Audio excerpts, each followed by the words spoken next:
Okay, great. Well, good morning, good afternoon. It's just turned over to afternoon. Welcome to Southwest Marine Ecosystems, Marine Protected Areas webinar. We have a 2-hour session lined up. We'll have an early focus on management and current practice, and then a second focus in about an hour's time on some of the most current cutting edge research that's coming out of the Southwest at the moment. Just before we start with the speakers, we have just a little bit of housekeeping, and that is that the webinar is being recorded, and you are, as the attendees, you're more than welcome to join in the conversation, but we ask that you introduce yourselves in the chat as you join, and then if you have any specific questions as we go through, if you could please put those questions in the Q&A box. And we've got a couple of periods through the webinar when we'll have a chance to address some of those with our panelists. The important information is that the webinar is being recorded. And if there is anything that you would like retracted from that, or you have any questions and answers that you would not like to appear in the online version, because this will go up on YouTube on the Southwest Marine Ecosystems website, then you need to direct message us and just let us know that you wouldn't want that comment to appear. So without further ado, we will welcome our first speaker, and that is Jean-Luc Solandt from the Marine Conservation Society. If I just stop sharing my screen, then you should be able to jump on there. Okay, hopefully you can see it. So I've been asked to talk about one of these tools that we've been using for quite a number of years now, the MPA Reality Check, which gives an overview of bottom-towed fishing gear restrictions in the entirety UK seas. We did have an iteration which was just English seas, that's been developed to actually match Scottish seas as well. So it gives an indication of how we're progressing with regulations in our seas. I've been working at MCS for 20 odd years, and the picture at the left shows a healthy benthic habitat with a common octopus, or curled octopus actually, in amongst a bryozoan bed, which is probably in Scottish sea loch somewhere, with a modiolus reef. Now, that's the sort of productivity we want to see on our seabeds increasingly in areas where this sort of biodiversity could accrue. And regulators have over the past decade been doing that, and so I wanted to track that progress. This output, the MPA Reality Check, is essentially being built by this excellent designer called Tom Mullier, who works at Marine Mapping. So I have to give him a heads up, because he's worked very hard also to create this iteration ready for today's meeting. So there are all sorts of resources out there which are really excellent for tracking your MPA performance. This is a really good IUCN guide that I encourage you to look at, which was published in 2004. And if you rank UK marine protected areas, we're not doing very well according to some of these guidelines. So we have legislated them. Do we have management planning for them? Yes, we have management plans that are effective for habitats directed sites, some of the more complex ones. Are there goals and objectives that are clear within those management plans? Again, because we don't have management plans for every site, we're going to lag on that. Some have been in operation for 2 years, some have not. They're all coming up for that sort of length of operation, but are they actually operational? In fact, Rob Clark, who is the chair of the Association of IFICAS, wants to see more and more MPAs operationalized, was the adjective he used, which is a really useful word to think about how they can become effective areas. But the regulated use, now that's what I'm interested in and have been. So that's what this talk will be about. There's other things which are really also really good guides. So this WWF compass tool, some of you might have seen it. I don't know quite how widely it's been applied. I know it's been used to great effect in the North Devon Biodiversity Reserve. Do go and check it out. It's a really useful tool to see how things are progressing. Multi-criteria from the inception of the MPAs to involving stakeholders, decision-making processes, resources, monitoring and results. All of those numbers align to elements of effective MPA management. And the further they are from the center point of the circle to the outside of the circle shows how effectively they've been implemented according to users. So that's a really good tool, but it does take a lot of information to understand how well MPAs are doing with these various criteria. And much of it, of course, is qualitative. What is really important for us in terms of really effectively changing our seas to be more productive? Well, it really is fundamentally one as in our benthic MPAs, at least, prevention of bottom trawling. I mean, this is absolute fundamental aspect to ensuring that we're seeing more productive seas and biodiverse rich seas. Whether you look at it from the perspective of we need to ensure that biodiversity accrues to meet the conservation objectives of the sites or for wider ecosystem services. So MCS has become a little bit more hard-lined, one might say, in some of our communication outputs, with a report a year ago called Marine Unprotected Areas, and now a campaign to call for bottom trawling bans in MPAs that are designated for seabed features.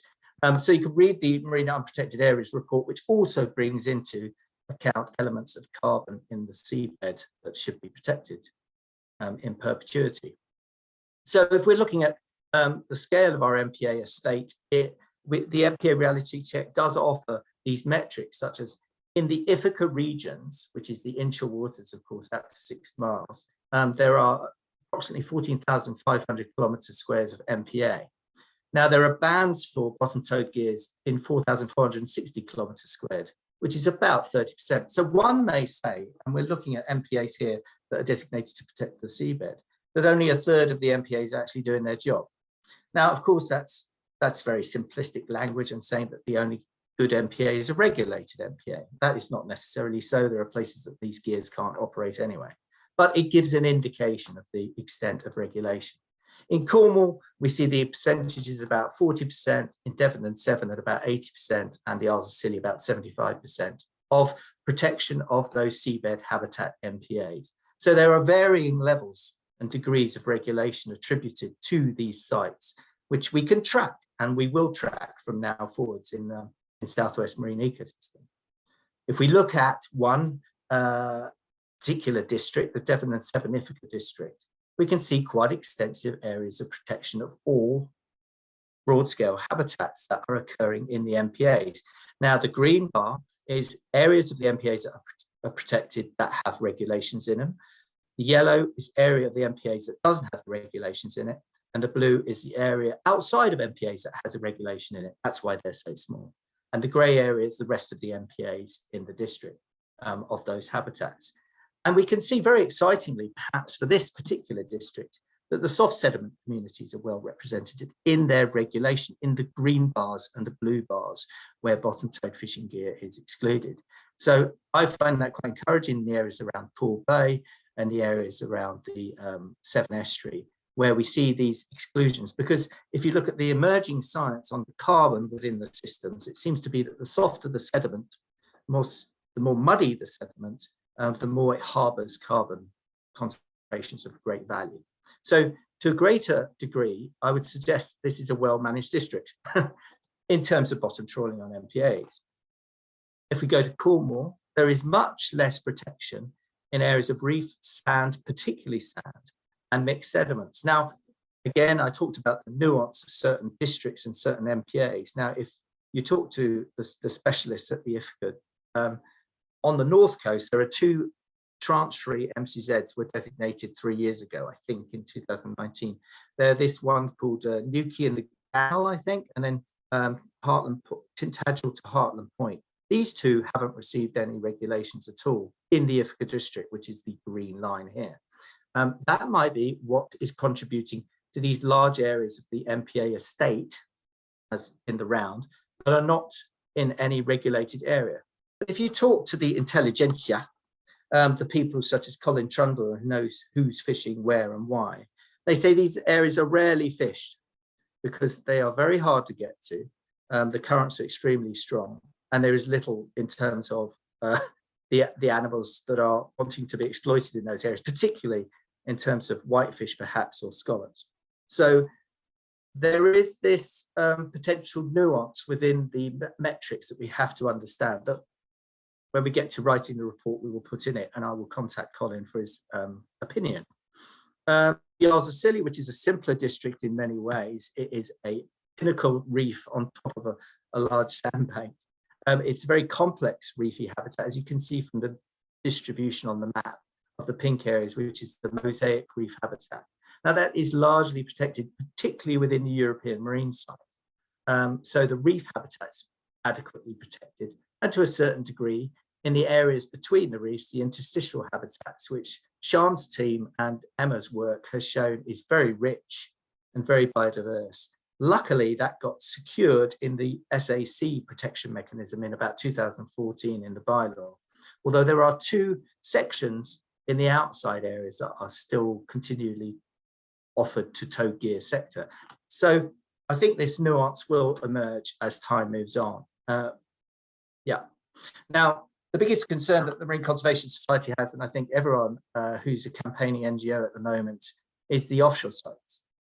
And the offshore sites have been just left alone until we left the EU, and now we have the opportunity to work unilaterally to protect those sites according to our rights within the terms of the leave agreement.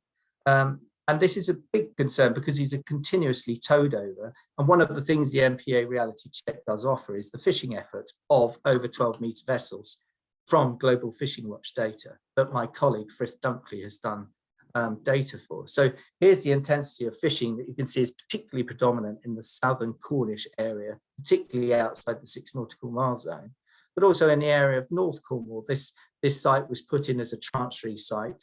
I don't know what it's called. It might be called North Cornwall, something imaginative like that, just to stimulate all our juices. So that site actually is heavily towed, particularly by, I think, the Belgian beam trawling fleet.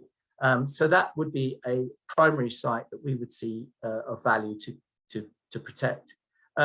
Interestingly, if I click off that layer, this site off the southwest is to a certain extent protected because areas of it are below 800 metres, which confers automatic protection under EU fishing regulation. There can be no trawling below 800 metres. So there's an overall metric that we'll put in the report that you've seen where MPAs in the district in Devon and Severn are 30% of the entire district waters. Of that, 85% of those areas are protected. And as I said, mixed sediment, muds and sands are adequately looked at in those areas. So that's quite encouraging. Cornwall, 25% of the area or so, 30%, it depends on which iteration of MPA Reality Check you look at, I must do the new figures, are protected. And that relates to 39% of the MPAs that are protected in the waters. So pretty good.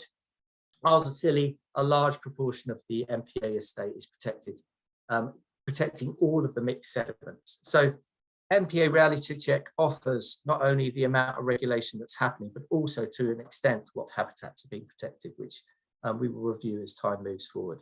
So that's a quick stopgap, a quick one-stop shop on this resource. Thanks very much.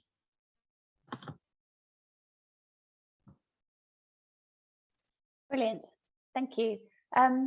And what I'm proposing that we do is that we hold a Q&A at the end of this session for all 3 of you. So there's a couple of questions that have come up in the chat, but if we move on to Ruth, we welcome Ruth from the Cornwall Wildlife Trust to tell us a bit more about the Southwest perspective on MPAs. Cool, thanks, Sean. Hopefully this will share okay. Perfect. Yeah, you can see that. Great, cool. Yeah, thanks Sean and co for organising today's programme and inviting me to speak. I'm going to talk a little bit about some of the work that Cornwall's been doing in terms of looking at our marine protected areas and particularly how they fit into our aspirations for marine nature recovery. We all know that things aren't looking great for our wildlife and climate is changing dramatically fast. And we also know that for a safe and secure long-term future for our planet, we need to start to work with nature. We need to let nature help. But what are the marine solutions to that climate and ecological emergencies, and how do we fit them in? What do we need to do to achieve this marine nature recovery? As Jean-Luc has just explained a bit, we know that MPAs are a really valuable tool and a really valuable asset, but only when they're properly or effectively protected and managed. So I just want to talk a little bit about some of the work we've looked at here, looking at how existing information can best be harnessed to direct some initial efforts for marine nature recovery, looking at both within the existing MPA network, but also in the wider seas. First off, what do we mean by recovery? Well, quite simply, it's about giving nature the space and the time to enable it to recover and thrive, to start to rebuild those marine systems that deliver the many benefits that society receives from a healthy ocean. But crucially, it's not about just protecting that status quo. It's in its current sort of degraded state. We need to really be proactive in encouraging recovery to allow that environmental growth, which has benefits not just for our wildlife, but for the sustainable use and futures of our businesses and for us as human beings. And recovery can be through active restoration projects, things like seagrass reseeding or salt marsh restoration, or more passive measures, which are often more simple and cost effective, things like removing the pressures of anchoring or dredging to allow nature to recover itself. And the government, together with many others globally, have set themselves a target of 30 by 30 to get 30% of UK's land and sea protected for nature by 2030. But is this really realistic, and what do we need to do to achieve that target? There has been some positive action over the last decade. The UK have designated a network of MPAs, as we know. We've got a Fisheries Act that's got an objective for ecosystem-based management included. And we've got a new Environment Act, and that includes nature recovery networks and the need for developers to make a positive contribution to nature through biodiversity net gain targets. But as we know, the devil is in the detail when it comes to these things, and that's where some of these aspirations are failing. And for others, we're just still waiting on that detail, so we'll have to wait to see. In the meantime, in 2020, Cornwall was chosen by the government as one of 5 pilot areas nationally to produce a draft local nature recovery strategy, this LNRS. And that piece of work was led by Cornwall Council, and it set out the opportunities and priorities for nature recovery down here in Cornwall. But the local nature recovery strategies are defined within the Environment Act, and they're only terrestrial. They stop at mean low water springs. So the sea falls outside of their statutory scope. Which was a bit of an issue down here. You know, the sea's at the core of Cornwall's identity. It's foundational to our fishing and our tourism industries, and it's crucial to our culture and our society and our communities. So we were really pleased that the council included a marine element into that strategy. But that element is still a little bit of an add-on. There's no legal duty to prioritise marine nature recovery opportunities. So to address some of those gaps and to progress some of our thinking on marine nature recovery in particular, Natural England funded a piece of work which ran in parallel to the development of the strategy, and that was completed by a really small team of myself from Wildlife Trust, Kate Sugar, who's going to speak next from Natural England, Jenny Christie and Pip Hoskin from Cornwall Council. But it also brought together the expertise and contributions from a number of other organisations. Many of you are here today. And that report is on the Cornwall Wildlife Trust website, but there's a link to it later on as well in my slides. This piece of work looked at defining what we mean by local marine nature recovery, and also how we can use some of our existing information to both prioritise opportunities for marine nature recovery, but also to help to measure success. And we were, like I've said before, looking at both within the existing MPA network and in the wider seas. And these are some of the outputs from that project. I've got to be honest, it was a pretty rapid first steps approach in considering how marine nature recovery could be progressed. And it recommended several areas that really do require further thought or some more detailed action for this work to progress fully. But hopefully, given that necessary resourcing and more evidence, crucially that we need more stakeholder engagement and some statutory support, it's hoped that we can really build on this to achieve some good stuff in the future. So essentially, to achieve marine nature recovery, we need action both within our existing MPA network and in the wider seas. We've currently got these numbers are slightly different to JL's because we were looking at the 0 to 12 mile district. So we've got almost 36% of Cornwall's 0 to 12 mile area designated as marine protected areas, which sounds great, you know, right on track for that 30 by 30. But no, when you start looking at it, as John Luke has already said, only a small percentage of that, 8%, just under, is actually effectively managed to deliver protection from damaging activities like bottom trawling. Most of our MPAs still have no management at all, and so they're just currently lines on maps. So we need to make sure that those are effectively managed where there is an impact, to reduce those pressures and allow recovery. Marine protected areas are designated also to protect specific features only, and therefore they don't offer this full site protection to enable restoration of the ecosystem structure and function across all of those sort of interlinked marine habitats. And this whole site approach is really essential for recovery, but it just isn't being put into practice in any MPAs as yet. Most MPAs are also multi-use. Some activities can continue if they don't impact that specific feature. So it's crucial that the network includes highly protected marine areas, and sites where all extractive and destructive activities are banned. And these would not only allow us to learn what full recovery of the marine environment looks like, but you know, allow that space and area for growth as well. There is a government commitment to designate 5 HPMA sites by the end of this year, but we're yet to see a short list of where those might be. So we're watching that space very closely, and hopefully we might get one down here in Cornwall or in the southwest at least. In addition to MPAs, we need to start to think about how recovery can happen in that wider sea area as well.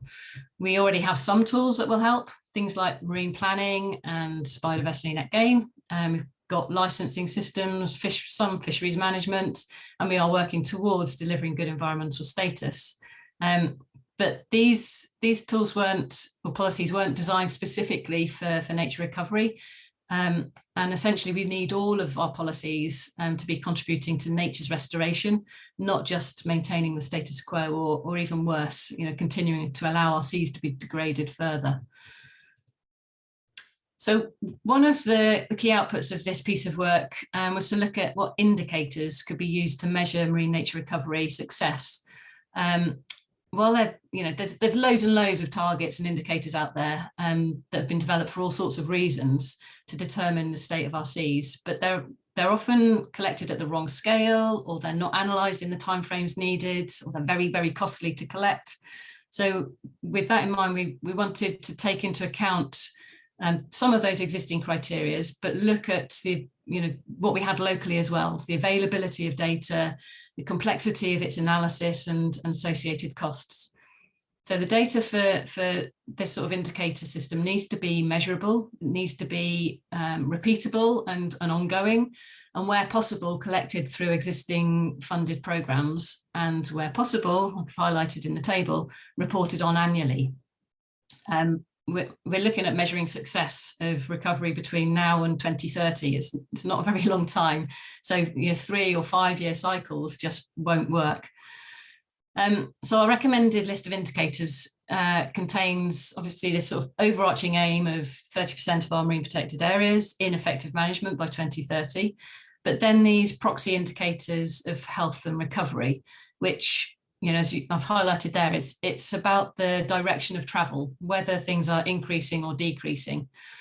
And you can see some of those on the table. These are from already collected data. They're analysed locally as part of existing programmes, and hopefully, you know, we'll be able to determine the trends. So things like, you know, seabird breeding trends, we want to see going up. We want to see the number of stranded cetaceans going down, the number of marine wildlife disturbance incidences going down. But all of this has to be caveated, of course, with the fact that marine recovery is just really, really difficult. You know, we don't own the seabed as we do nature reserves or farmland, where landowners can decide to sort of fence it, manage it for recovery, and then easily record success against, you know, physical or, you know, numerical targets. Marine recovery relies on legislation and regulation and industry action So a lot of it's kind of out of our control. So putting figures on targets is inherently difficult, which is why we've opted for that, just the proxy in terms of trend. So is 30 by 30 realistic? Well, our current MPA network isn't protecting our seas as we need it to. We need to really start to accelerate things. We need to take some difficult decisions and ensure we've got some proper secondary legislation to start delivering effective and well-resourced management. As Jean-Luc's already said, key start to that is ban on destructive bottom trawled methods on the seabed in our MPAs to protect both those seabed habitats, but also the carbon stored within it. We need highly protected marine areas for that full whole site recovery. And we need more than just 5 in English waters. And we need to see a commitment to sort of level up all of those MPAs and work towards that highest level of protection where we can. We as NGOs and government advisors can all help to inform and influence policy, but there's also a role for local action as well. So quickly, just to sum up and sort of in conclusion, I think MPAs are a needed and really valuable part of our aspirations for marine nature recovery, but they've got to be effectively managed to help deliver that 30 by 30 commitment. And if we can do this, we can combine it with wider seas management to actually remove some of those pressures and start some active restoration of marine habitats where appropriate. Then we can really start to help reverse the long-term decline of wildlife. We can start to deliver some climate change benefits and set us all on the path to recovery. But it's a pretty big ask by 2030, so I think we better get a wiggle on. So that's the link to the report, and thank you very much. Wonderful, thank you. Yeah, we need to get a move on, don't we? Yes. Just sort of miss the next round of targets. Brilliant. So we've got a few questions that are starting to filter in, but we'll leave those. And we'll switch now to Kate from Natural England. Who'll be providing the more of the statutory angle to what's going on at present. So thanks, Ruth. If you could just stop sharing your screen. I'm just trying to. Got multiple screens. I can't get back into. It's not letting me stop share. There we go. Is that better? Yep. And then we'll see if Kate can get hers up. There we go. Yeah, but I wasn't loud. Right, is that sharing? Perfect, well done. Okay. Good, phew. So hello, I'm Kate Sugar. I'm a Marine Senior Advisor for Natural England down in the southwest, so Devon, Cornwall and Isles of Scilly. So I know we have a sort of flexible definition of the southwest, but when I'm talking about what I'm talking about in my presentation is Devon, Cornwall and Isles of Scilly, because that's my patch. I know it extends a bit beyond that. And I'm just going to talk briefly about sort of where we are with the network and what might be next. How did I get it changed?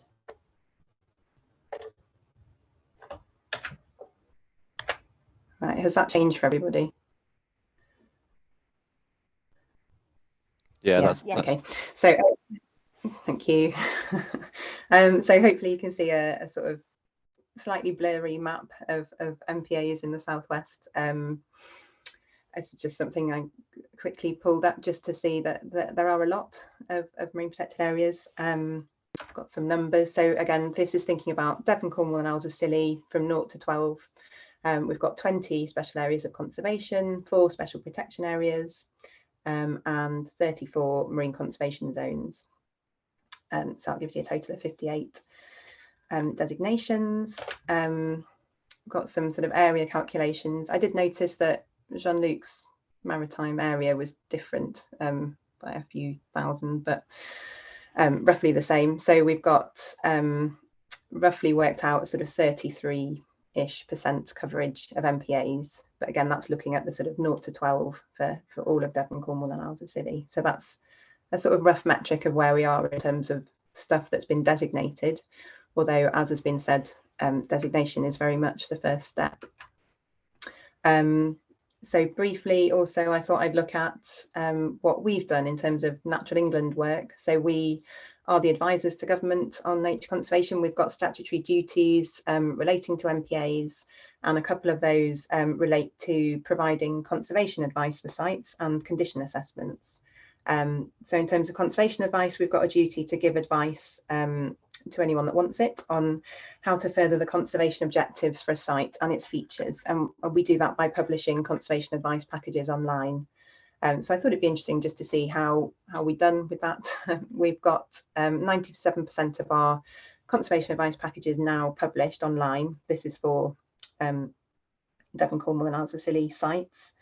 Condition assessment is a slightly different story. So we have a condition assessment methodology that was rolled out in 2016, which is a standardized approach that gives us an assessment of how sites are doing, what condition the sites and their features are in, how they're working against targets.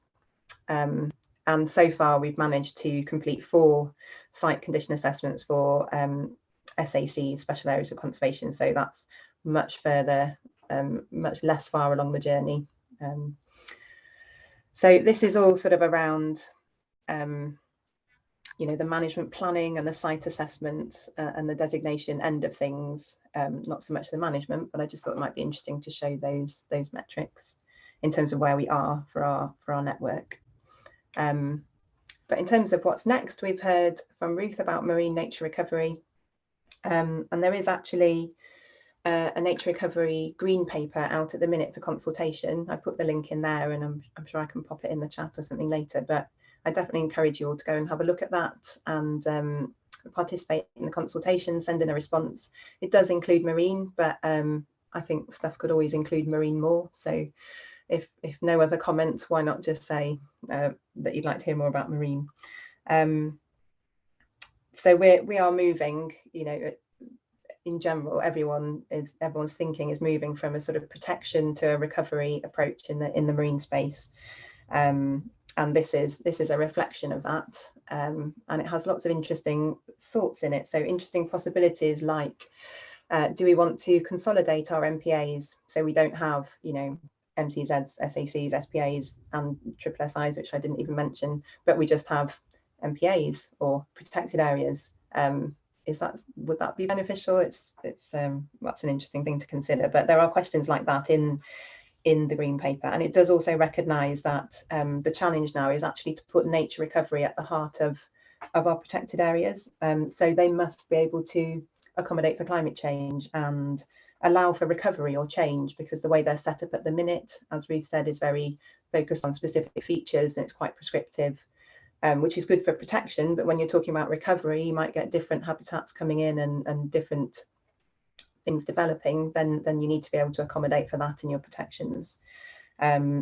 So yeah, head to the green paper consultation, have a look at that. It does also discuss the 30 by 30 commitment, so which Ruth mentioned, to have 30% of our land and sea protected by 2030, which really isn't that far away. The conclusion for marine that's presented in the green paper consultation paper is that we've got 38% of UK seas and 40% of English seas already protected or already designated. And so the focus for marine would be on effective management to achieve that target, which I guess is good. It's good to recognise that the challenge really is around effective management.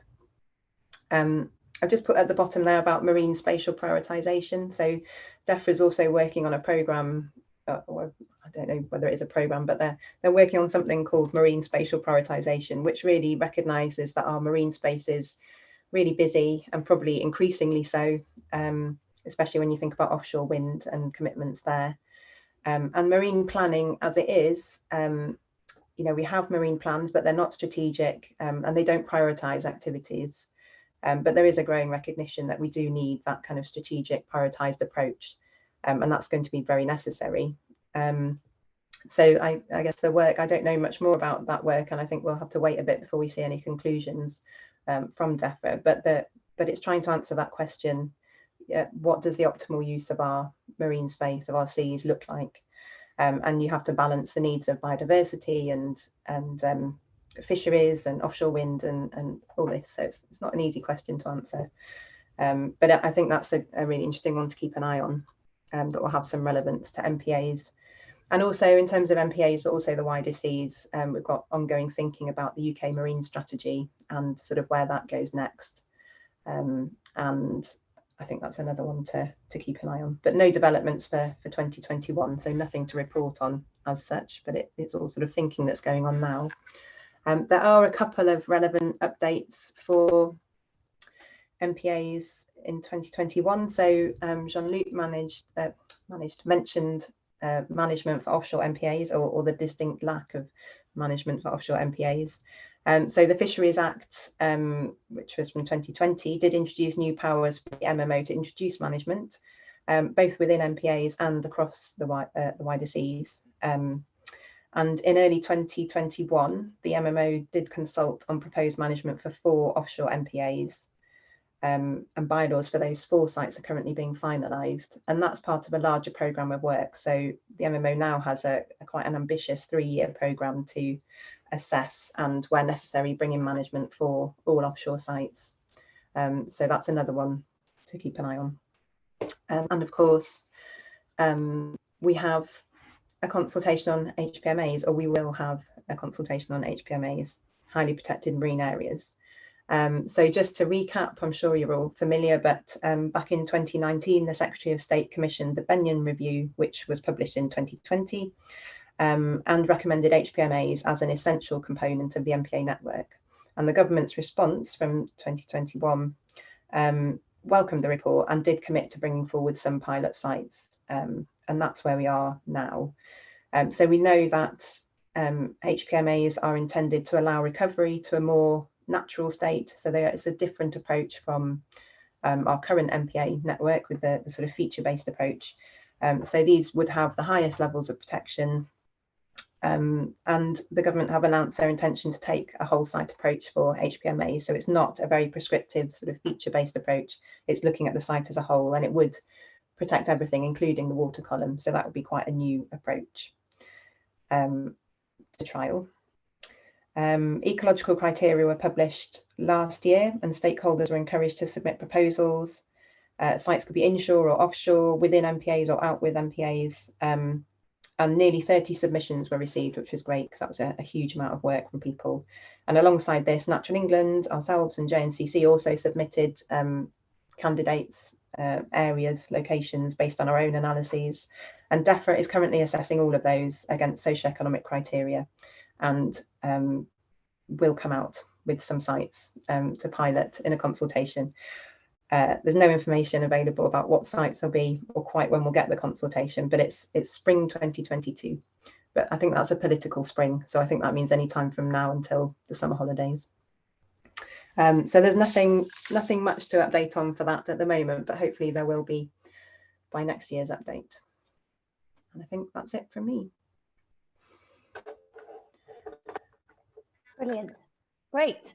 So if I could invite Jean-Luc as well to stick his camera back on. I think you'll see there's quite a few things going on in the chat, and we've got about 10 minutes, quite well, 5 or 6 minutes for questions now. So it's gosh, it's where to start really. There is a question from Michael in the Q&A, which is to Ruth, and Ruth is asking, what exactly do you mean by better management of MPAs? To Michael, he says that it means that we need to enforce, but he feels that the IFCAs are potentially underfunded and under-resourced. So yeah, they are. Yeah, and I don't think this should be all put on the IFCAs. You know, they manage between 0 and 6. You know, as Jean-Luc mentioned in his talk right at the beginning, a big part of the problem with MPAs is we're just not managing the offshore sites, and so that needs to be addressed, and that's in the hands of DEFRA and the MMO. Within the IFCA districts, you know, they are somewhat tied, you know, with the resources that they've got, like you said, but also the powers. So the IFCA committees can make decisions, but then it goes up to DEFRA for that final decision making. And quite often certain things have been thrown out and bylaws not brought in because of deemed disproportionate decision making against, between the fishermen and the environmental impacts. So I think that needs to be weighed out. And like I said, I think government needs to make some really strong decisions of if we're just protecting marine protected areas for specific features, then that's one thing, but we're not going to achieve nature recovery. We need to look at those sites for that wider whole site protection. Great. Any thoughts from Kate or JL on this one? I'm interested partly in the aspects. Yeah, I think offshore is interesting because we've been told there's going to be an announcement after May the 5th, but then we were told we're going to an announcement in September on the 4 outstanding consulted offshore marine protected areas, including Dogger Bank, which is mooted for a full closure at the moment to bottom-towed fishing gear. Another aspect that's been interesting in the chat a bit and in the presentation is this nonsense about the whole sites approach. The fact that we just think it's going to be. Oh, I just muted myself because I talk rubbish. The whole site approach can be applied with current regulations too, particularly European marine sites. I know we've left Europe, but there are laws that apply to the typical species associated with the features on the site, which are mobile. So we can see where they move. We can also see the evidence from Emma Sheehan's work about sediment veneers, of which the Southwest is very good at. The Southwest has huge amounts of sediment veneers, which allow biodiversity to accrue were the pressure to be taken off. So it's not just about protecting the reefs geologically. So we can move beyond that. And empirical science has shown that. And then also, just a final point I've put in the chat, there are really good now studies showing that wholesale protection of these wider units of space, rather than looking at features, will benefit the economies of maritime activities as well. That was a report done by the New Economics Foundation last year. I put it on the chat. It does value it as in the order of billions on the European scale, accruing from the ecosystem services. It will be enhanced if we do this. So, and we have to be more ambitious. I think politicians are now pressuring the civil service to do so. So there are some, I think they've learned that our marine protected areas are not being effectively managed. But how you monitor how effective they are is a much more complicated feast. And I wish Natural England had the money to do it properly, but they don't.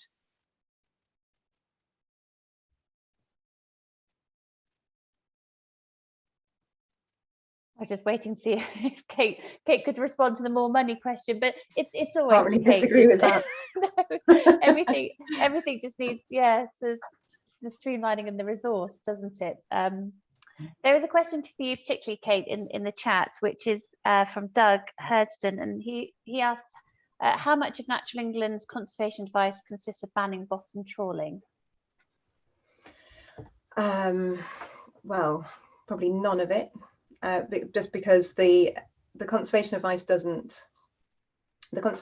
advises on impacts to features on sites. So rather than advise on what management you should take, because it's generic advice to anyone that's reading it, whatever they're managing. So, but that's semantics really. I think we are constrained by the feature-based approach. So when we're writing our conservation advice, we consider sites. We look in turn at the features, and we look at what pressures would impact those features. What don't they like? What do you need to avoid over those features? And so it's not looking at the site as a whole with that sort of holistic view. It's feature based. So for features like a pink sea fan, we would advise that bottom-towed gear is going to impact negatively on a pink sea fan, and that will be in our conservation advice. But yeah. It's along those lines, if that helps.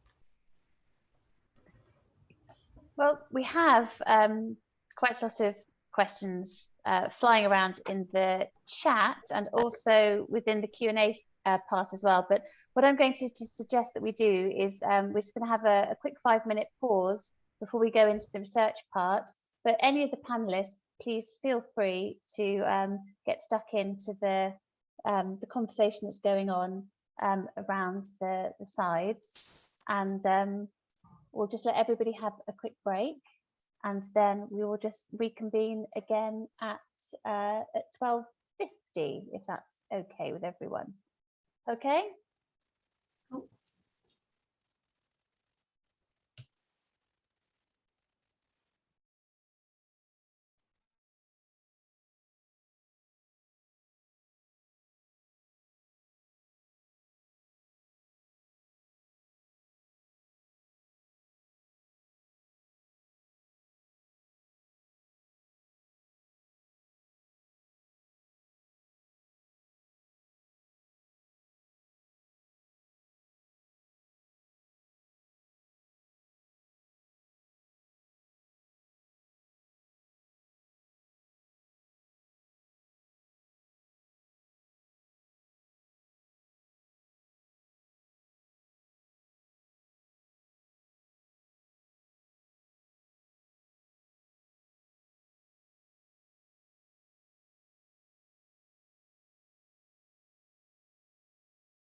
Okay, crikey, we are back already. That was 5 minutes. A quick run to go and get some water. So I would like to welcome for this second half. We have Matt and Susan and Chris and Alice, who are all going to be talking about an aspect of current research in the Southwest to do with marine protected areas. And I will invite Chris as our first speaker from Exeter University to take the floor. Okay there? Yeah, thanks, Sean. Thanks for having me along, and hi to everyone. Yeah, I'm Chris Laing from the University of Exeter in Cornwall. So I will just launch that.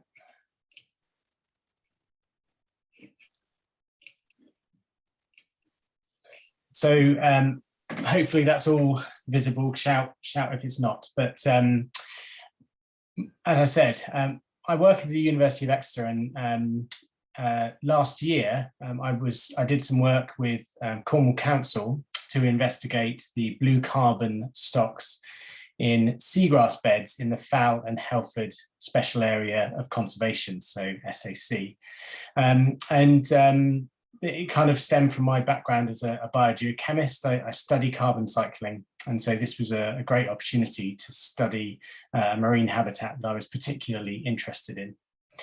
I think it's probably important to first identify what a blue carbon habitat is and where they are in the SAC that I'm talking about. So there's two images here on screen of the Fal and Helford, and highlighted with arrows and words are the different blue carbon habitats that have been identified as globally important carbon stores. So from top to bottom, salt marsh, so inundated land areas with specific species that grow in them, seagrass, generally subtidal, but also intertidal seagrass beds, merle beds, and also sort of up and coming are regions of kelp. So all of these habitats are important natural stores and sinks for carbon, possibly with the exception of kelp, which doesn't do a very good job at storing carbon, but it is a highly productive environment that cycles a lot of carbon. So we're interested to know how much carbon is being stored in these environments, because we're very interested in potentially directing conservation funds to continually protect them, or for offsetting schemes that are becoming more and more popular in the future as we try and meet our net zero target emissions. Today, I'm just going to talk about seagrass because that's the project that we've completed last year. And so the project that we engaged in, which was in collaboration with Cornwall IFCA, consisted of mapping the existing and any new seagrass extents in the SAC, measuring the productivity of the seagrass, so how much it's growing on an annual basis, collecting sediment cores for estimating how much carbon, organic material and carbon is stored and sequestered in the sediment beneath the seagrass. And then also looking at the decay of that organic matter and how rapidly that might decay. And with these measurements, we can estimate carbon cycling in these environments quite nicely and make some scaling measurements as to how much carbon might be being cycled in just the seagrass beds in the Fal and Helford SAC.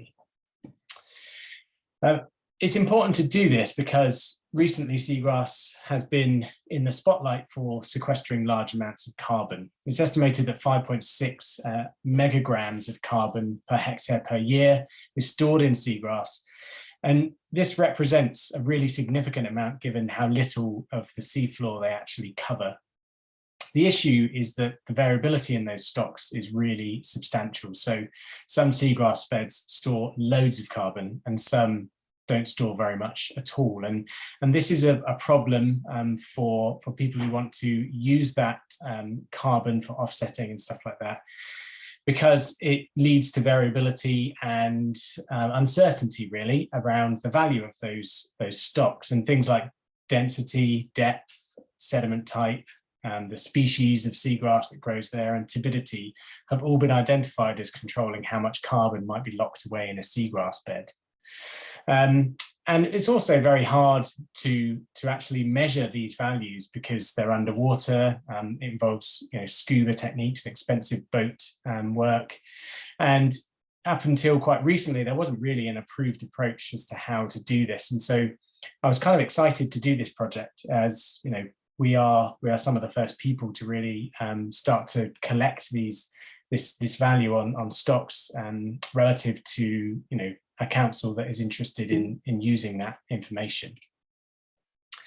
And so what I was keen to do is to try and capture as much of the variability as possible to see how our beds in the Fal and Helford varied in their carbon contents. And so there's two maps here, indicated with dive sites. And so you can see that we sampled 5 sites. All of these red areas are seagrass beds, and they were selected to have different exposures, different sediment types, and of different sizes of bed as well, to hope that we captured all of the variability that we needed.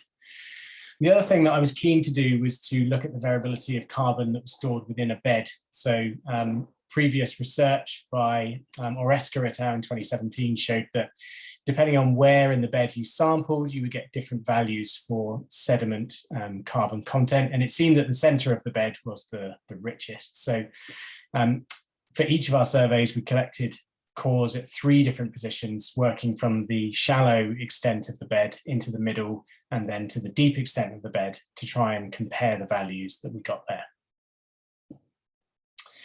And we found some really interesting things. And one, I guess the first thing is that these habitats are incredibly productive. So we did our measurements in the summer, which is obviously when seagrass is growing the most. And we got some interesting values. So if you look at this diagram, which is a representation of a meter squared of seagrass seabed, basically, it was producing 261 grams of biomass a year in that meter squared, which is quite a lot. A lot of that gets exported, or some of it gets exported immediately as leaves are lost from this seagrass. And then some of it will settle out and become incorporated into the sediment. And we then scaled that up to the size of the seagrass bed. And these values for Helford and the Durgan seagrass bed told us that actually over a year, you could expect 92 tons of dry weight of seagrass to be produced for the entirety of the Helford seagrass. So there's a lot of productivity, there's a lot of carbon being locked away in biomass. And then on an average meter squared, you'd expect to find about 450 grams of carbon in the total upper 5 centimeters of the sediment, which actually is quite low in comparison to, for instance, Mediterranean seagrass beds. And I'll show you some comparisons in a little while. Our results from analysing carbon across the different areas of individual seagrass beds, they told us that in general, the centre of the bed did indeed store the most carbon, but significantly there was no difference between them. There was a significant difference between each of the seagrass beds, telling me that the sites that we chose to be representative of different environmental conditions did their job well. Some stored quite a lot of carbon. Ardivora is the intertidal seagrass bed, storing the most carbon here. Trefusis also stores a lot. That's a subtidal bed, a small one with high deposition rates, and others stored not very much at all. This is a sandy beach, sandy bed outside of Mainporth Beach, which really stored very low concentrations of carbon. Adding all of these together and extrapolating them across all of the seagrass beds, we found 3,400 megagrams of carbon per hectare was the amount that we basically got. To compare that to sort of some average numbers then that you might get. So overall, the average carbon sequestration in seagrass beds was 29 megagrams of carbon per hectare. But an average terrestrial soil can store up to 43 megagrams of carbon per hectare in the UK. The average for North Atlantic seagrass sediment carbon storage was 48 megagrams. So you can see that we're actually below the North Atlantic average there for the Cornwall SAC that we studied. And globally, the average is much higher, 139 megagrams of carbon per hectare. So what you can see there is a sliding scale in comparison to terrestrial habitats, and the average is found sort of in the Northern Hemisphere and globally. And you can see that our seagrass habitats in the UK, which are inhabited by Zostera marina, are generally right at the bottom of that scale for carbon storage. Moving forward, the council has and myself are also working on projects to explore these other blue carbon habitats in the SAC, so that we have a really nice comparison between all of them and how they might compare. So we're looking now at merle and kelp and salt marsh in exactly the same methods to make comparisons for kelp with productivity, so productivity comparisons to seagrass, which would be interesting and useful. And then for merle and salt marsh, also storage in the sediment, so how much is being stored there. And we can make comparisons to seagrass over a small area. And it's unique, really, that it has all of these blue carbon habitats within such a small area. So it will represent a really nice case study that us as researchers and the council can use to better understand the kind of the differences between blue carbon storage and what they mean for conserving habitats and using them going forward. That's me done. Wonderful, thank you. And we have a few minutes for questions. And I apologise, Chris, I missed your question in the chat earlier, that you had a question for Ruth about habitat monitoring as well. So I'm going to start off with a question, actually, and I think it's something that's bugging me a little bit about the climate change debate and the MPA debate, but it's something that I keep trying to come back to. But what role do you think marine protected areas could have in the overall drive to net zero? Do you think it's, well, go on, I'll let you answer that one first. Yeah, I mean, it's very difficult to quantify, actually. So I think these habitats that we try and focus biodiversity conservation on obviously have a benefit to carbon storage as well. And we know that habitats do a really good job naturally of gathering carbon. The problem with studying them in the ocean is really associating carbon production with storage, because a lot of carbon that's produced in habitats, including seagrass, actually is exported, and so it ends up somewhere else. And so it's difficult to really put a carbon value on a habitat, especially, you know, a dynamic like a reef habitat or something where, you know, you kind of want to study organic matter, so you can use traps to do that. And there obviously is a value there, but I think there's a reason why blue carbon methodologies are focusing on shallow coastal water systems that are, I guess, they have a biological element to them, so kelp, seagrass, or whatever, rather than, you know, we saw sand habitats and rocky reefs that form large parts of the MPAs here. So I think it's going to be really difficult to answer that question or to quantify that question. Carbon science is actually a very variable and error-prone science as it is. When you add in the fact that it's difficult to then say, you know, where carbon is coming from, sometimes it kind of just adds a double layer of complexity to that. So I think we prefer to focus on things where we can dig up soil and sediment and then put them in an oven. Yeah, and I do wonder if, as we're moving down this carbon route, if it will encourage us to think bigger around marine protected areas, and particularly with their global importance as well, through the carbon cycle, which is basically air that we breathe, which is that human rights issue as well, isn't it? So I do wonder if it is that nudge that we need towards convincing policy at a higher level that marine protected areas need to be effectively managed and potentially bigger as well.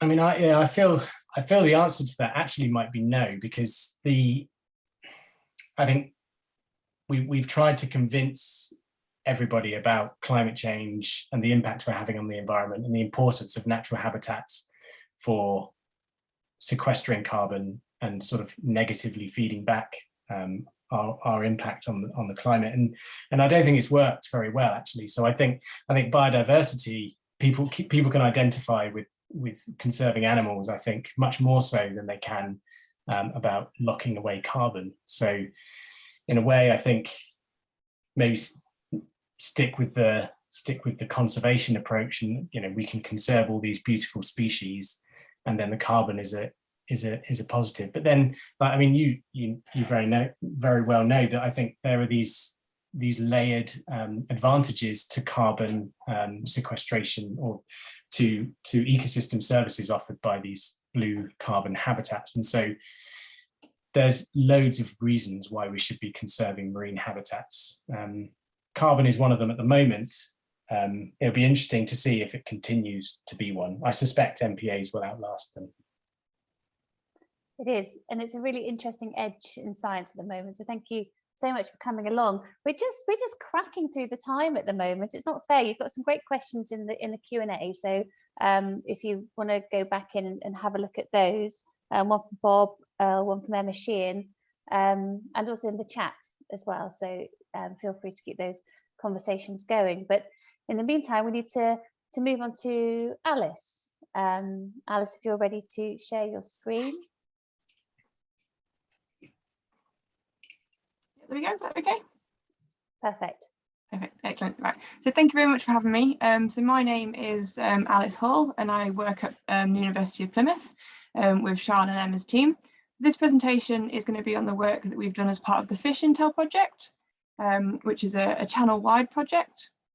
So we have partners on both sides of the channel. So we have French, Belgium and English partners. And the plan is to use acoustic telemetry to try and understand how certain species use habitats, if they have kind of small scale movements, wild scale movements, and how to kind of inform that future spatial management. So there's 4 species that we're going to be tagging. These are bluefin tuna, pollock, bass and crawfish. And we're tagging different species in different pilot sites. So this map here shows all the different pilot sites highlighted in blue. So there'll be different species tagged within the pilot sites. The sites I'm going to focus on today are the southwest sites. I'm going to give you a little bit of an update on where we are and what we're planning to do for the rest of the year. So for those that don't know what acoustic telemetry is, so acoustic telemetry relies on 2 pieces of equipment. So the first one is a transmitter tag, which is implanted in the animal itself. And the second part is an acoustic receiver. So this is a listening device that listens out for these transmitter tags inside the animals. So if an animal comes within 300 meters of a listening device, that animal is detected and the information is stored on the receiver. So we can then go along and pull the receivers up and download all the data to get all the detections. And we do that every kind of 3 to 4 months. And this allows us to understand where the animals are at different times.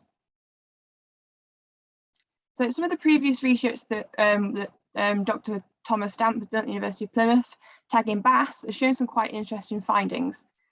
So he tagged the bass as part of his PhD, and he found that quite a lot of the fish stayed quite locally. So 75% of the year they stayed within 3 to 4 kilometers of the site that they were tagged. But he also found that 30% of the fish moved between estuaries. And understanding this connectivity between sites is really important, particularly for kind of understanding the connectivity between MPAs. So this technology has been shown to work previously to help understand those fish movements. And the overall kind of thoughts were that the fish were using the coastline to move, but there's also thoughts that the fish may be using offshore habitats as well as inshore habitats. So this is one thing that we're trying to investigate as part of the Fish Intel. So Fish Intel is really building on the existing work that Tom's already done. So here we have a close-up map of our pilot sites in the southwest. So the blue outlines are the pilot sites, and then we also have the marine conservation zones in yellow and the special areas of conservation zones in black. So you can see that we have both MCZs and SACs in our Isles of Scilly site here. Our Cornwall site also has both, and so does our South Devon site. So the purple dots are our active receivers. So these are where we have listening devices currently out there. And our yellow dots are where we plan to put receivers in the next couple of months. So you can see there's quite a nice spread along the southwest coast that will be detected in the species that we tag. So far we've tagged tuna, bass, and some pollock and some crawfish. So all of these species could potentially be detected on any of these receivers. So on the Isles of Scilly to date, we have deployed 12 receivers. So again, these purple dots are receivers across approximately 2 to 3 kilometers of seabed habitat. This is typically rocky habitat, which is where the crawfish are typically found. And this work's been done in connection with the local divers and the commercial fishers, and they're actually assisting with the tagging of the crawfish. So this picture here, you can see that there's a little transmitter attached to the back of the carapace of the crawfish. And here's a picture of some of the receivers that were being deployed by Tom and Pete. So far we've tagged 36 crawfish to date, and we're trying to get out there to download some of the data. Weather's been putting us off so far, but hopefully soon we'll get back over there and download the data that we have so far. So this is really to understand how far these crawfish may move, whether they move outside of the protected areas or whether they stay within the protected areas. So the University of Exeter team have been tagging tuna in Cornwall. So there are 7 receivers that they've deployed along the Cornish coast, and they've also tagged 30 bluefin tuna. So this was done last summer. So each black triangle represents a site where they tagged a tuna. And excitingly, we've already had various detections by these tuna. So that's really exciting. And we've just had some more data downloaded as well. So we're hoping to kind of add to that story and understand where these tuna are moving. Are they moving across the channel? Do they stay locally? Do they disappear at certain times of year? So this can really help kind of piece that unknown picture together. So moving to our South Devon pilot site, which kind of ranges between Plymouth and Portland Bill. So we focused our effort in kind of 2 main areas. The first area being kind of Plymouth and the Eddystone, and the second being Lyme Bay. So within both sites, we've focused our receivers on kind of well-known sites for the species. So we've done a lot of work speaking to local fishermen and the local stakeholders to try and understand where the fish are and what types of habitats they use. So a lot of the receivers are placed around natural rocky reefs or shipwrecks, which are fished by both commercial and recreational fishermen. And as you can see again, some of these are outside of protected areas and some of them are within protected areas. So we can understand how these species move between the protected and unprotected sites. So far in the South Devon site, we have tagged 49 bass in Salcombe, which was part of a collaborative study with Devon and Severn IFCA on a netting study. We've deployed 18 receivers around wrecks and reefs around the Plymouth side of the site, and we're going to be deploying additional receivers and tagging additional fish in the next coming months. Excitingly, we had one of the bass we tagged in Salcombe was actually detected out at the Eddystone 2 months afterwards. So that is really reinforcing this idea that these coastal species do move out to kind of offshore reefs as well. So that was really quite exciting. So kind of watch this space in terms of this data. Within the Lyme Bay MPA, again, we were wanting to see kind of the movements between different habitats and also protected areas. So we've got receivers that we plan to place within the protected area and also outside of the marine protected area as well.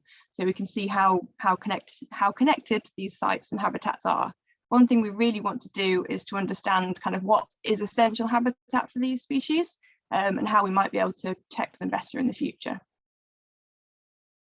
So in terms of kind of main research questions that we're hoping to answer over the coming year.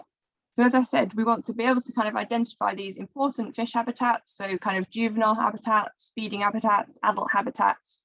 We want to understand how connected the kind of inshore coastal waters are to the offshore habitats.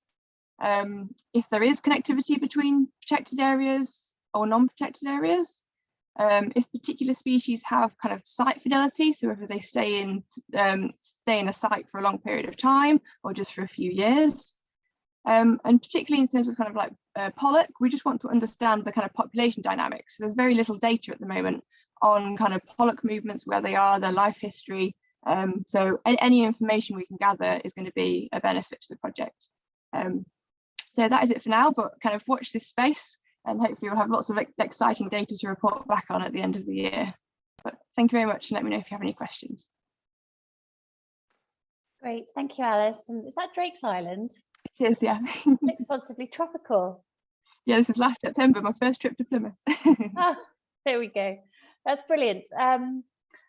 I will just kick off with the first question, and then we'll just see if the audience have any questions they want to put to you or to leave in the chat for you to deal with afterwards. But you're obviously taking a novel approach to tracking fish across different habitats.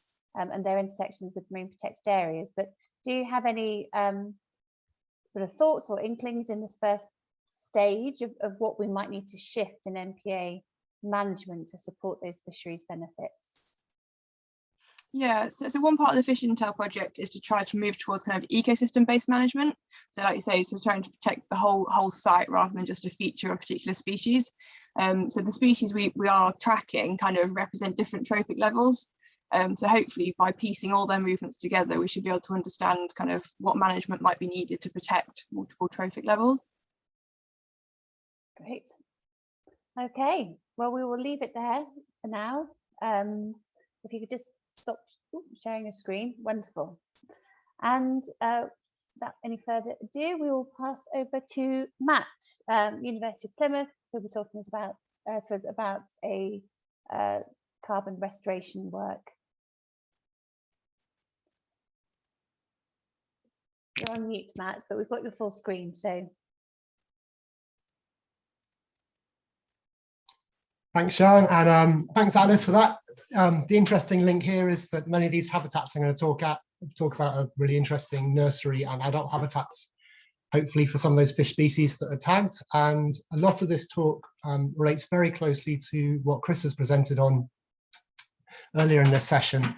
And there's some really, really important work that's obviously been going on in the Fallon and Helford, actually quantifying what the carbon capture and sequestration rates are there, and it would be really, really useful going forward, especially hopefully, as you realise with this presentation, to inform these interventions to either create, restore or recover sort of blue carbon habitats, especially thinking of reaching net zero targets. So I'll be talking to you about a method we've been using to identify opportunities and constraints for blue carbon habitat recovery, restoration and creation in the North Devon biosphere. This is a piece of work that the team here at the University of Plymouth have been working on. So it's obviously myself, Tom, Guy and Sean, but there's a wider team, especially at the Biosphere Reserve, even Vivid Economics and many other partners, which is part of this wider Community Renewal Fund project.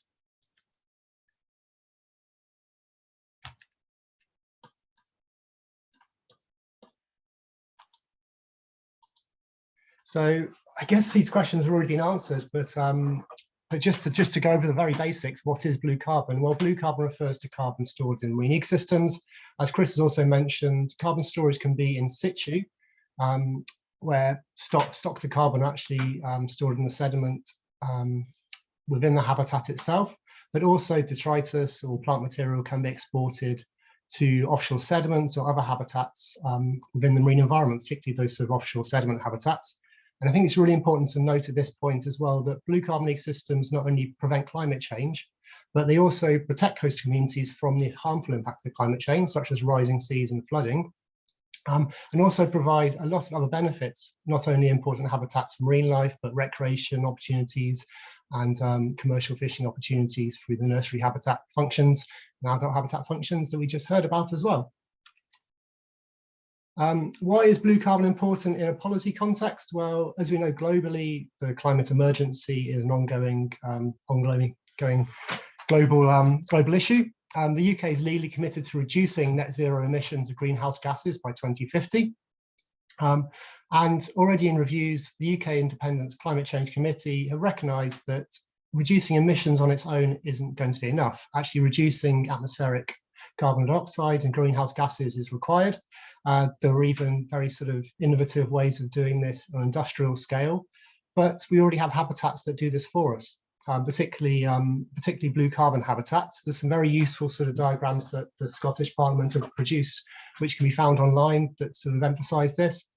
But you know, there's lots of resources pointing out that blue carbon habitats can potentially sequester and store more carbon than many of the terrestrial counterparts. The subtidal sediment habitats may store less per unit area, but a lot of literature is pointing out that they cover vast areas of the planet, especially in our case in the UK as an island nation. And so that small contribution over that vast area might be very, very important in the long run. And again, that wider point that enhancing blue carbon ecosystems does provide multiple biodiversity and associated ecosystem service benefits as well. There's limitations on blue carbon. Obviously, there's pressures related to human activity and also environmental conditions that limit the health of those habitats. Also, the destruction and degradation of natural habitats, particularly those blue carbon habitats, can actually result in direct loss of carbon that's been stored. For instance, thinking of disturbed sediments or removal of seagrass beds, etc. Blue carbon habitat extents are limited by those environmental parameters. It might be more challenging in the marine environment, as we've heard, to restore or create habitats than it is perhaps in the terrestrial environment where access is easier. And it's also important to consider that as well as storing carbon, there's ecological processes which actually emit greenhouse gases within some of these habitats. For instance, methane's emitted in salt marsh in the sort of low salinity zones in the inside of mud habitats. So just going back to the work, just want to quickly present, is just this method, obviously, to look at carbon habitat recovery, restoration, creation opportunities. It's part of a much wider project, which is a Green Economy Award UK Community Renewal Fund project. And that's a programme of work that's trying to maximise benefits of local investment in North Devon and create great jobs for local people at the same time as addressing the climate and ecological emergency. It's not just about blue carbon in these wider projects. There's lots of projects looking at sustainable aquaculture opportunities and benefits from no-take zones to fisheries, etc. But this is just a very small part of that wider project, and that wider project involves a lot more partners than just ourselves here. So how do we approach this method to actually sort of look at those blue carbon opportunities? Well, the idea here is for a feasibility study, basing it on the environmental and social economic variables of areas for blue carbon habitat recovery and restoration. The first part of this is actually look at what we have at the moment.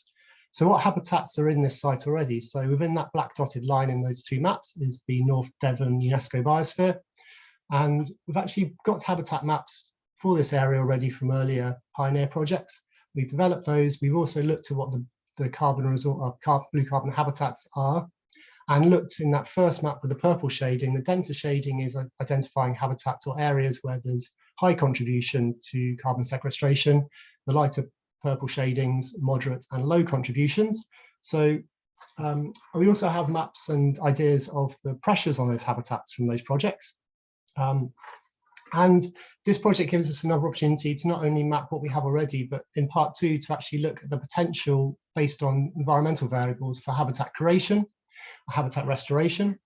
And we're trying to support this with a much wider literature review, so an evidence review, looking at the barriers and enabling factors that are being encountered by existing habitat recovery, restoration and creation projects. Our first step is to go back to that table, or that idea of what is the carbon that is sequestered by different habitats. As we've discussed or identified from Chris's presentation, there's still quite a lot of variability and a lot of debate about this. Most is known for salt marsh. Those lower estimates are for international examples, higher estimates for international examples in temperate areas, etc. And those mid values are from UK sites. And there's already a couple of very useful reports produced by Natural England and CFAS to provide advice to government and advice to blue carbon projects in the marine environment. So looking at those, we can see that for salt marsh, there's larger sequestration values and a smaller range, so confidence is quite high.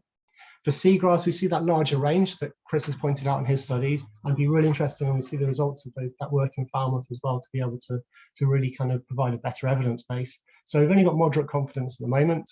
And then, as we discussed before as well, for those kelp habitats, shelf sediments, and even biogenic reefs, they're identified as potential blue carbon habitats or as blue carbon habitats, but there's a lot of more disparity in the evidence over what amount of the carbon that's produced is actually stored, and then how much is stored per unit area of those habitats.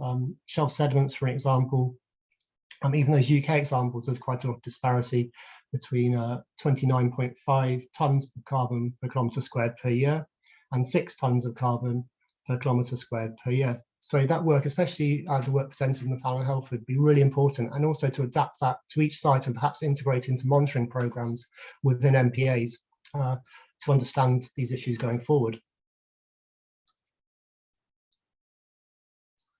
Okay, so what are some of the results so far? Okay, we know the location of the carbon habitats for our habitat mapping. We've also looked at the spatial level of contribution from those habitats to blue carbon benefits if those habitats are all in very good condition and are sequestering carbon at the rates suggested by the literature. What does that mean then when we make the calculations for the amount of carbon sequestered for the habitat areas within the North Devon biosphere? Well, we can see again that those salt marsh levels are the highest with that large confidence. There's also a reasonable proportion of those habitats within MPAs or triple SIs. And although the interaction with the management measure figure looks low, I think there's obviously that's to do with benthic disturbance protected by IFCA bylaws in this instance. So there's possibly additional management going on through the terrestrial teams at Natural England, etc., that are protecting those habitats to a greater extent. Move down to kelp forests. Obviously, there's some disparity over the figures and still some discussions over the confidence in those figures. But there's a reasonable amount of carbon sequestered across the site. But when we look at those maps of what the pressures are, and these maps are based on the interaction of these habitats with abrasion pressures from historical commercial fishing activity, there's potentially large areas that are historically adversely impacted by those activities. But I'm going to point out now, and quite a few times in the end of this presentation, that the fishing activity data is very outdated. We're looking at some of the marine conservation zone projects data from almost sort of 10 years ago or more, where we haven't got IVMS or VMS data. And the habitat data itself as well. Outside MPAs, there's very little confidence in some of the habitat data. Some of it's modelled or some of it's from very historic surveys. So it's worth keeping those in mind when looking at these figures. I say when we get to biogenic reef, when we look at mussel habitats in this instance, there's quite low areas of them. So those figures are quite low. But I guess the big point here is, again, going back to those subtidal sediments. The proportion of the carbon sequestered from those sediments is orders of magnitude greater when we're using those figures from the reviewed literature. But very, very small proportions of those habitats that we've been discussing in other presentations interact with MPAs, and there's very little management of benthic disturbance in those habitats. And it's important to make that point again, that it's been brought up in the literature that disturbance of habitats that store carbon can potentially release that carbon stored. And so those ideas of reaching net zero and counteracting carbon emissions really come to the fore when you're thinking about how much carbon is actually released from habitats as well as is stored if they're disturbed. So I mentioned we've been looking at abrasion and spatial fishing activity. This is what the modelled layers look like when you look at the sensitivity of those habitats to that pressure. So again, it's making that point again about the subtidal sediments and the potential amount of disturbance of those sediments historically, and perhaps going on from fishing activity. But again, the limitations of data that we don't have a lot of information on what the present fishing activity is. So the confidence in these data sets is low. But this methodology we can apply to any activity data set or pressure data set, linking it to the habitats and the marlin sensitivity assessments. So to bring up the great work of Tom Mullier here as well, and previously Andy Cameron sort of doing the data input and the assessment in these, and being able to produce codes and modelled outputs that can be applied to sites. It's a really useful resource, and we hope to use it in this project for other impacts such as nutrient enrichment, organic enrichment, and habitat sensitivity. Just to look at the results when we looked at the condition of habitats within MPAs and condition outside. Obviously, just to point out, we had the Natural England condition assessments inside MPAs. They suggest the salt marsh for the triple SI extent is 30% of the extent in MPAs that is adversely impacted by overgrazing. And then it's looking at that kind of abrasion pressure there.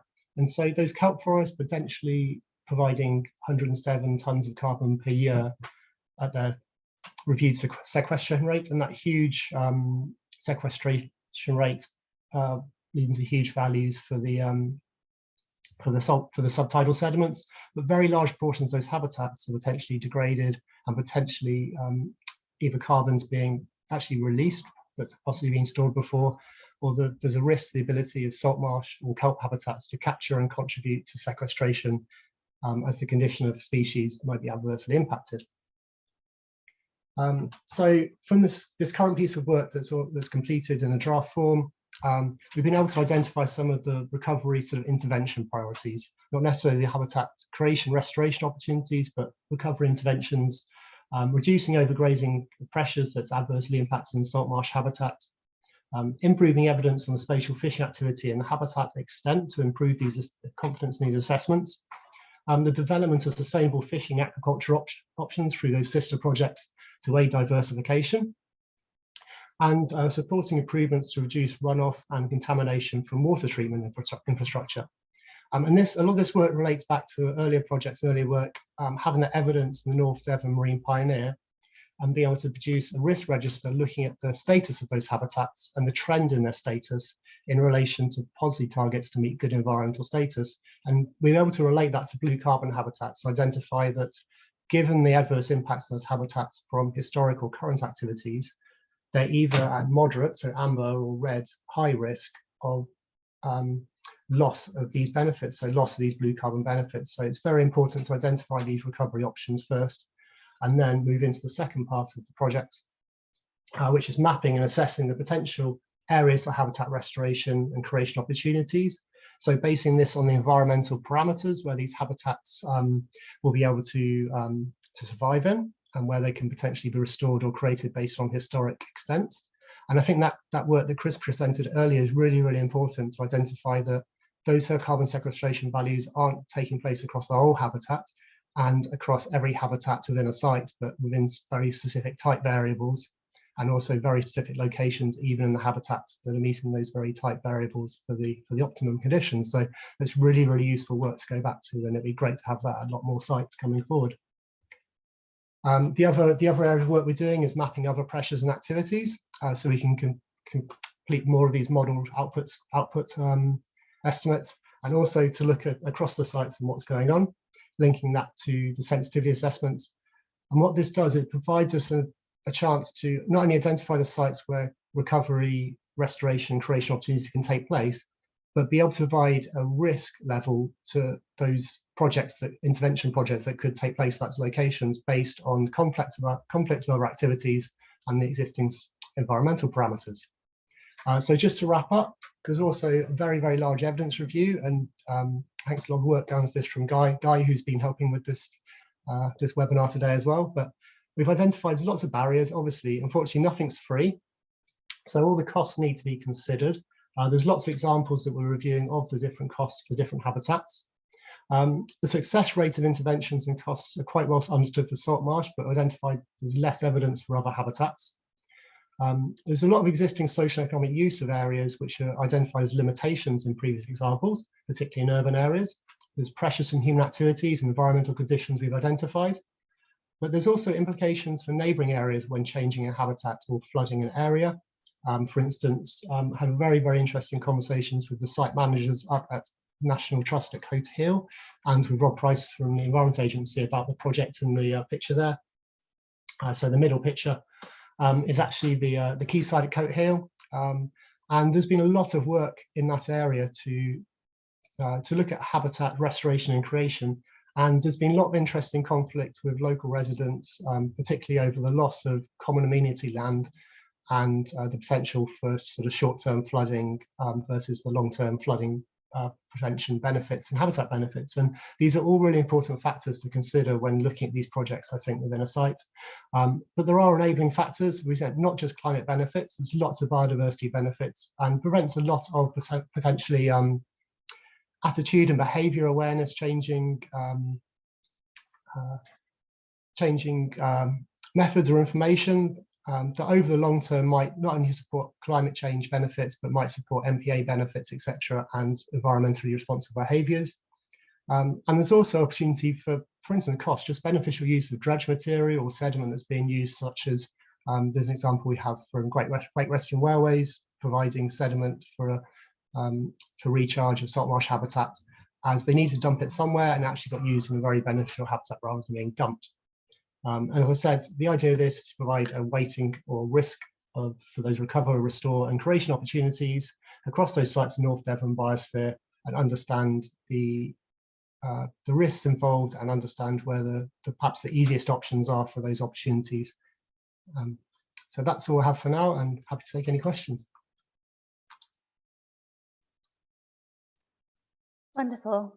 Thank you, Matt. I think we've run out of time for questions, but there is a comment in the Q&A from Laura, who says that the EA Seagrass and Salt Marsh maps, the updated evidence from JSCC will be out soon. So there's a link there also, and I think that will be quite handy for some of the work that we're doing. So great. Our final speaker is Susan from PML. So welcome, Susan. And when you, if you're ready to share your screen, go ahead.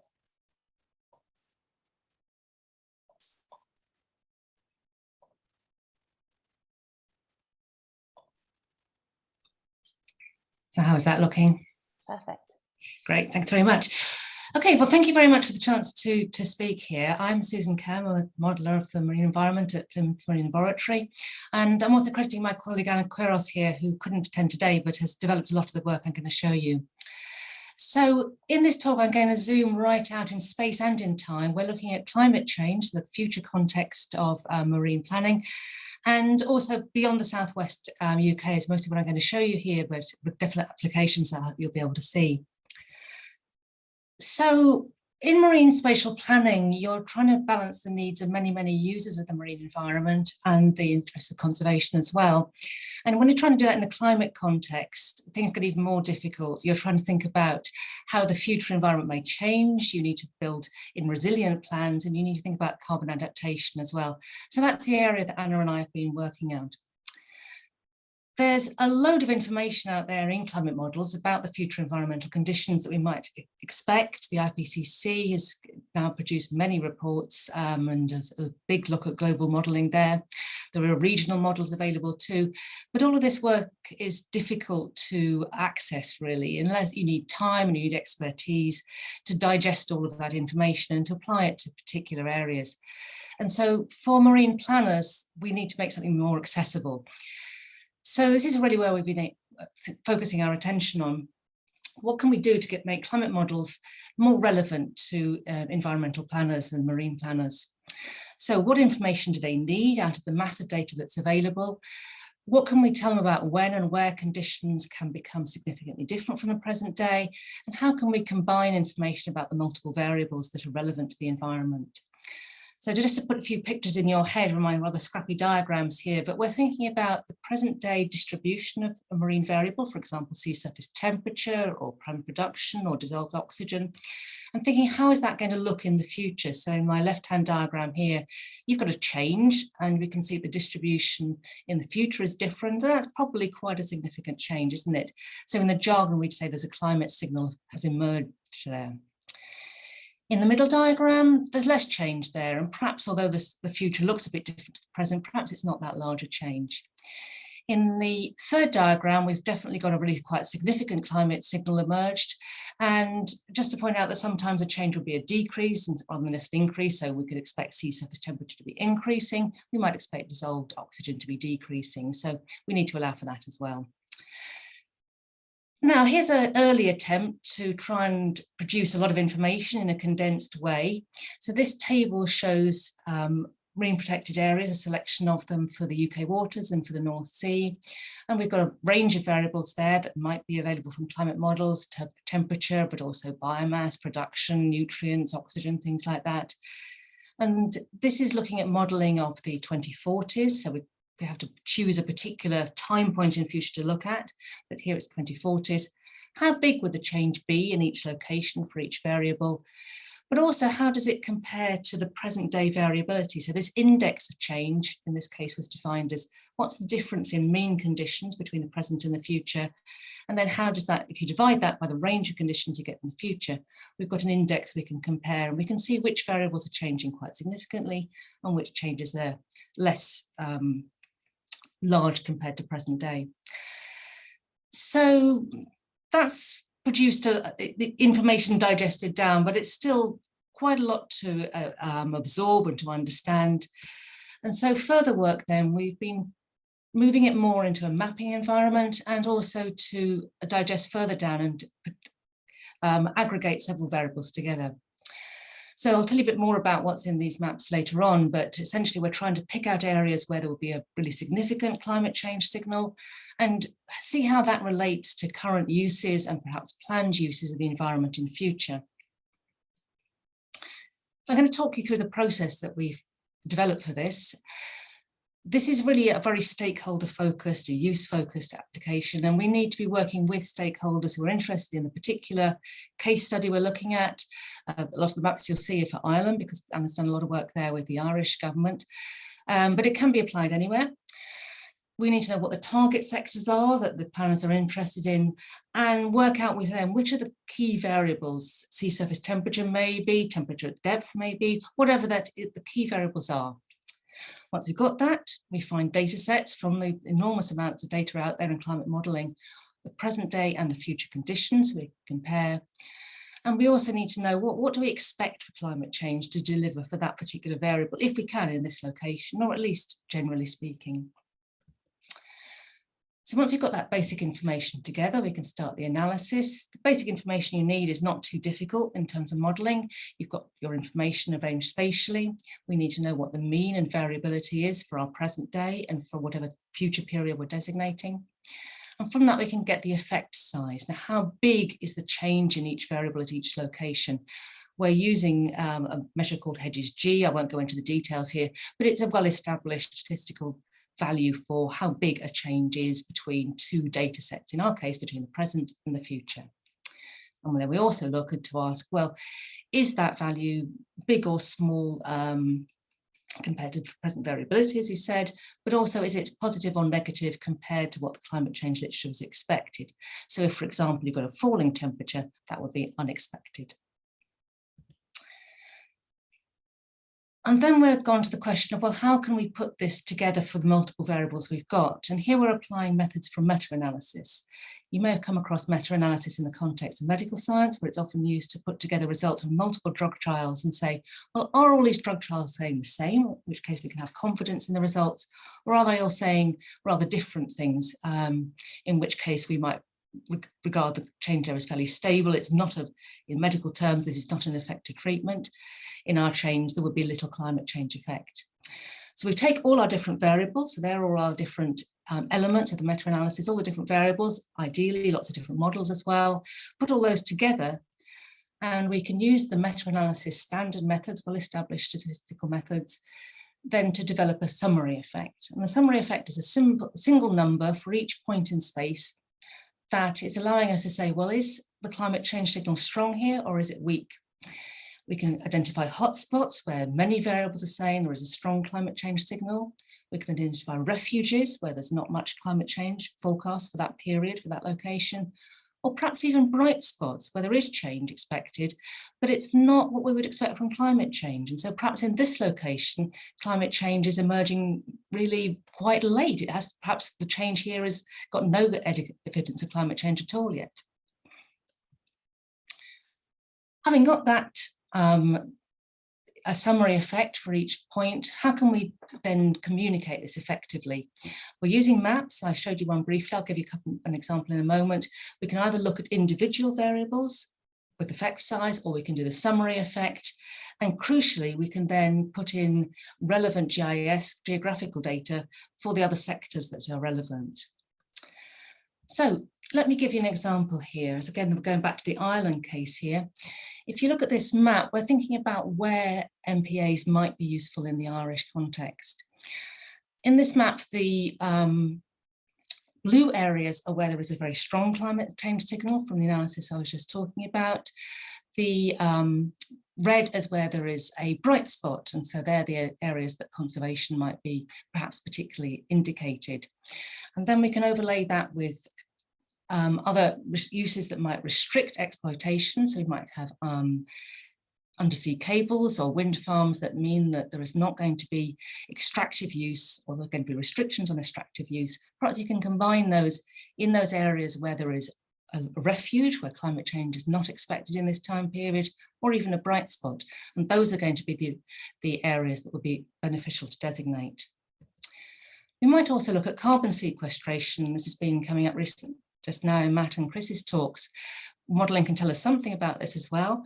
Where might we expect carbon sequestration to increase? Where might we expect it to decrease? As we've heard, there's quite a lot of uncertainty around this, but we can still have some idea from the models as to where might be the good place to target our carbon sequestration efforts and protect those areas.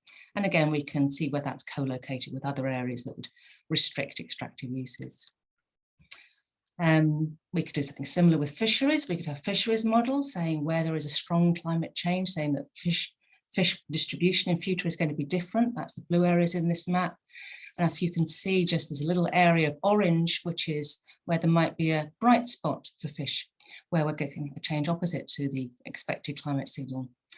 And then how would we use that bright spot? Would we perhaps think it would be a good idea to put in a conservation area with that to restrict use, or perhaps it's an area to exploit for fishing, similar to the refuges that are there. This information is then available to planners and they can make those decisions.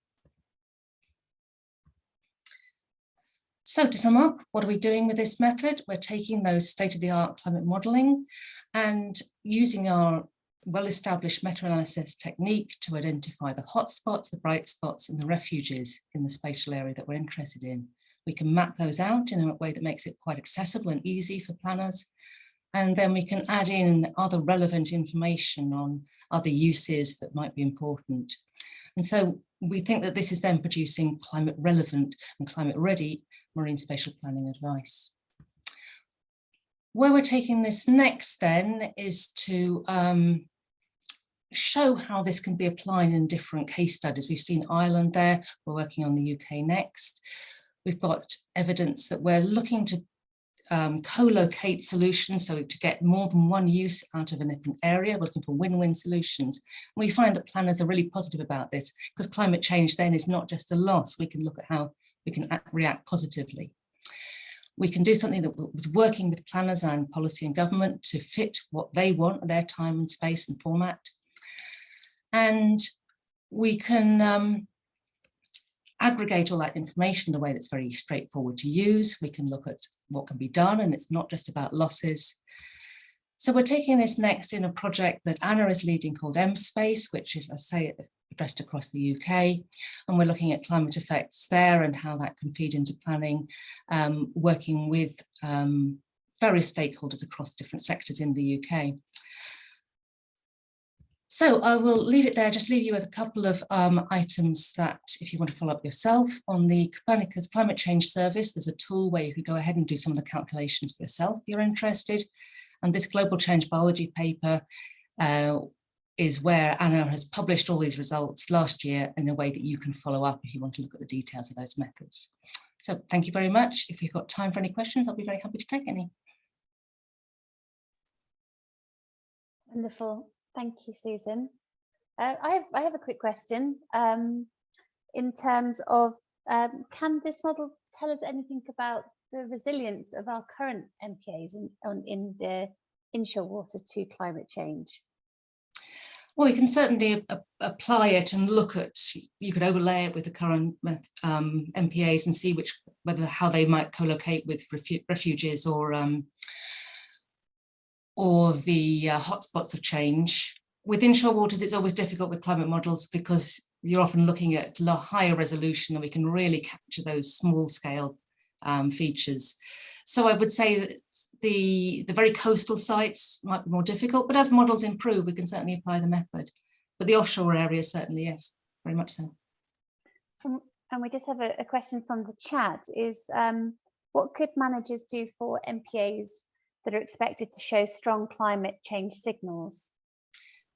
Well, I think there you'd want to be asking, well, we know there is a climate change signal, what would those changes look like? So there you might begin to dig into the temperature, the oxygen, the primary production. It depends what the MPA is aiming to achieve. If it's got a particular goal, then you'll know which are the key things to look at.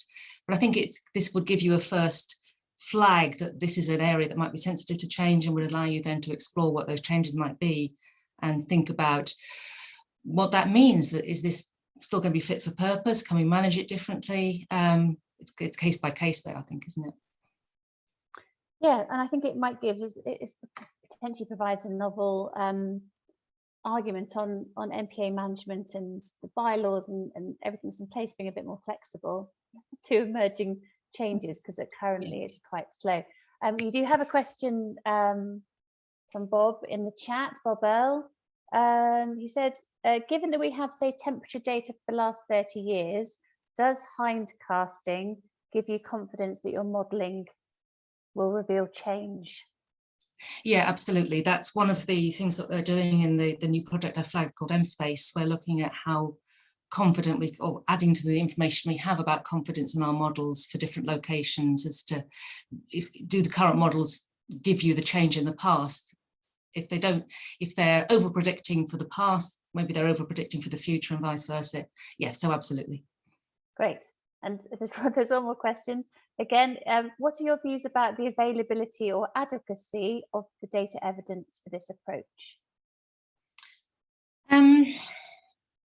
There is a lot of climate data out there. A lot of it is global modelling, which is getting better and is getting more high resolution and better for shelf sea environments. In the past, it's not been excellent, I would say. But it's still limited in terms of its specific detail and resolution. The biogeochemical variables are less well modelled than the physical ones. So as with any modelling data, you have to look at it carefully and ask, is it suitable for my particular use? But I think as a general approach, we've got plenty of evidence that it can do something useful, but you shouldn't just take it and treat it as absolutely definitely correct for your site, which is why we're trying to put more confidence information with it. Yes, but at the same time, we can't be waiting for perfect evidence, can we? Absolutely, it really does give you those useful indications. And I think what's useful is because we've got this spatially mapped information, it can tell you, well, which area should I look at? Which is a useful place to go looking? And where might be a vulnerable site there's going to be a lot of climate change? Maybe that isn't the right place to protect. Brilliant. Well, we're going to draw it to a close. I'd just like to invite the panelists and speakers to turn their cameras on if they're still there, if they haven't run off with their lunch. My stomach's been rumbling, but I'd like to thank you all for providing that the insights and the update for Southwest Marine Ecosystems. We've had loads of people in the audience, and it's a real reminder to me that I just would like to see everybody, and I would like to, you know, have the next Southwest Marine Ecosystems back like the good old days, where we could just meet up and chat through all these things and these interesting parts that are coming up in the discussion online, which in this format it's a little bit stilted and we can't get through all those little bits that we want to talk about. So thank you very much, all the speakers. Thank you very much to Guy for helping. There's lots of thank yous coming through in the chat, and thank you to Bob Earl as well for promoting and giving Southwest Marine Ecosystems the voice that it needs to keep us going. So have a nice lunch, have a lovely afternoon. Thank you all, and hopefully see you all soon. Bye for now. Bye. Thank you.